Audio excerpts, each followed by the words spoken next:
খেল তামসা ছাড়া আর কিছু না। খেল তামসা কেমন? আপনারা ছোটবেলায় খেলেন নাই?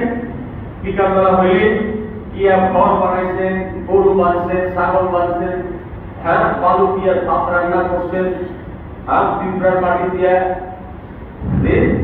কত কিছু জমা করে খেয়েছেন। কিন্তু সন্তান আগের মা যখন ডাক দিচ্ছে, এতক্ষণ ধরে যা কিছু নিজের হাতে বানাইছেন এখন সব নিজেরা ভেঙ্গা ফিরে আবার মার কাছে সারা দিয়ে চলে আসছে যে আবার কালকে খেলবে। দুনিয়ার জীবনটা তো এরকমই। আমরা কেউ চাকরি করি, ব্যবসা করি, ঘর বানাই, সংসার পাতি, ছেলে হয়, মেয়ে হয়, কত কিছু।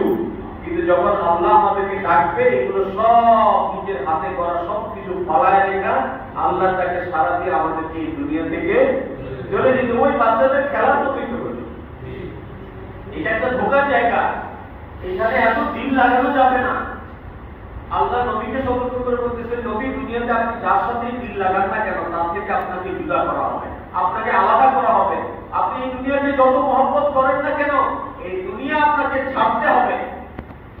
দুনিয়া ছাড়তে হবে, এই দুনিয়া ছাড়তে হবে। এই দুনিয়া থাকার জায়গা না, এখানে কেউ থাকতে পারেনি। আল্লাহর সবচেয়ে পেয়ারা নবীরাও থাকতে পারেনি, আবার দুনিয়ার বড় বড় রাজা বাদশাহ, নমরুদ, ফেরাউন, হামান, কারুন এরাও থাকতে পারে। কেন? এটা থাকার জায়গাই না, এখানে কেউ থাকতে পারবে না। আমি আপনিও পারবো না। আমি আপনি আজকে আমার বাবার ঘটনা বলি, দাদার ঘটনা বলি, কিন্তু বাবার দাদার কথা আমার মনে নেই, তার আব্বার কথা তো আরো মনে নেই, আর তার বাবার কথা তো নামই জানি না। অথচ ওনারাও আমাদের মতো এরকম দুনিয়ার মধ্যে সংসার করতো, কামাই করতো, হাত করতো, বাজার করতো, শ্বশুর বাড়ি যেত, মেয়ের শ্বশুর বাড়ি যাইতো কিনা, এরকমই তারা আমাদের মতো দুনিয়া নিয়ে স্বপ্ন দেখতো। রাতভর ঘুমায়, সকালে আবার নতুন স্বপ্ন নিয়ে কাজে বের হইত। আজকে আমরা সবাই তাদের নাম শুদ্ধ ভুলে গেছি। এমন একটা সময় আসবে যে এই দুনিয়াতে আমাদেরকে স্মরণ করার মতো কেউ জীবিতই থাকবে না। আপনি যেমন আপনার দাদার বাবার নাম জানেন না, তাহলে আপনার নাতির ছেলেও আপনার নাম ভুলে যাবে। আজকে আপনি ছাড়া আপনার ঘরের কোনো একটা সিদ্ধান্ত কেউ নিতে পারে না।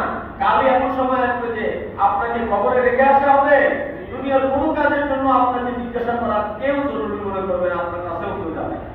বছরে একবার শুধু দোয়া করানোর জন্য হুজুরের কাছে আসবে যে আমার আব্বা আমার কাছে দোয়া করবে, কি বলেন ঠিক কিনা? এইটাই তো দুনিয়ার হাকিকত।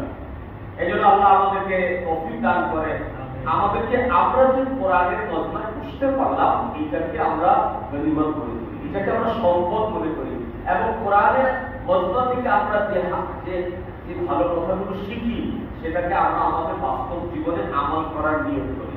ঠিক আছে?